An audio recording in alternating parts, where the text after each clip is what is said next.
Hey everyone, it's Ryder from Skip. I hope you're doing well. I've got a great video for you today. A handful of new grants and opportunities in a few states, plus a quick look at what retailers are saying ahead of Thanksgiving and Black Friday. A quick video today from the road as promised. As you know, I'm in the middle of driving from California to New York, passing through a dozen states, and each day featuring new grant or funding opportunities in the states I'm passing through and the states that you mention in the comments. Our team is researching based on your comments. So after hitting the like button, drop in what state you're watching from. I'll start with options in California, Nevada, and Utah, the three states I drove through yesterday. Without further ado, let me start with the grants, then talk about the economic news. There's a new $40K grant in Los Angeles for small business rent relief. Here's how it looks. There's $7.5 million in ARP Act funds. It's a grant. The minimum grant amount is $5,000. The maximum grant amount is $40,000. Eligible uses of funds are past due rent only starting from March 4th, 2020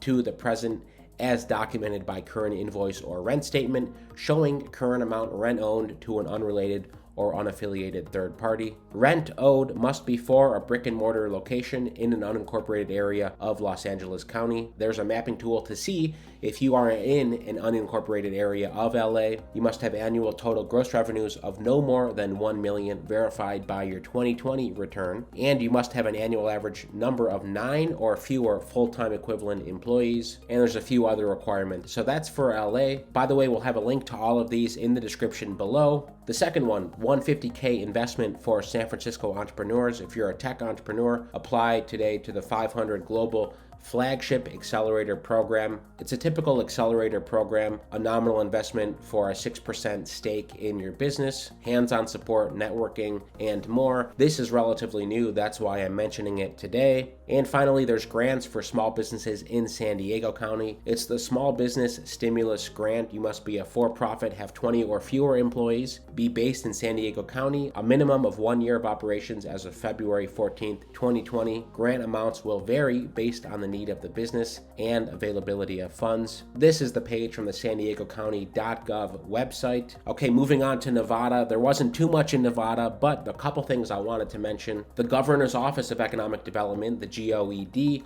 offers a variety of incentives to help qualifying companies to make the decision to do business in Nevada. A lot of states have this. Nevada has one here. Incentives include sales and use tax abatement down to 2%, modified business tax abatement, personal property tax, and real property tax abatement. So basically a lot of tax incentives if you move to Nevada. Of course, Nevada is a no income tax. Of course, Nevada is one of the 5 or 6 no income tax states.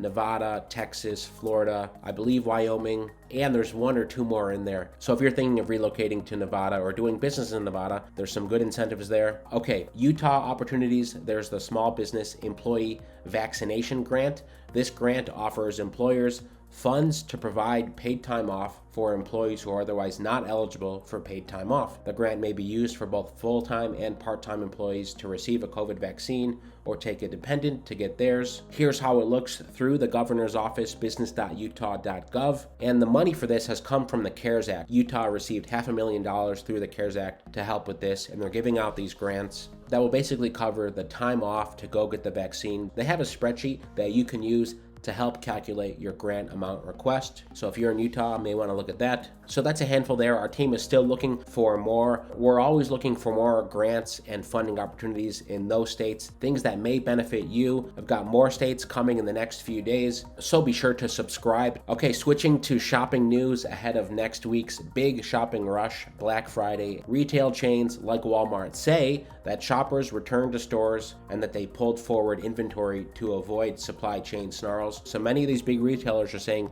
they have plenty in stock for Black Friday. Of course, they're going to say that. The last thing they want is people to not show up on the biggest shopping day of the year for fear that stuff isn't on the shelves. Strong consumer demand for everything from apparel to electronics to hardware is boosting sales at several of the biggest U.S. retailers despite rising prices. Executives said this week they have been able to pull forward inventory they need for the critical holiday season, though they had to absorb higher wages and freight costs to get those shipments in early to stock their stores. Walmart and Home Depot reported strong sales yesterday. Walmart said its inventory position is strong heading into the holidays. Target said the same thing. So if you're planning on this madness in the next couple weeks, and I've talked about the supply chain issues a few times, but if you're going to be getting stuff for the holiday shopping season at these big retailers, they should have enough. Let's see what happens in the coming weeks. Thanks for tuning in today. Be sure to drop in what state you're in so our team can look up grants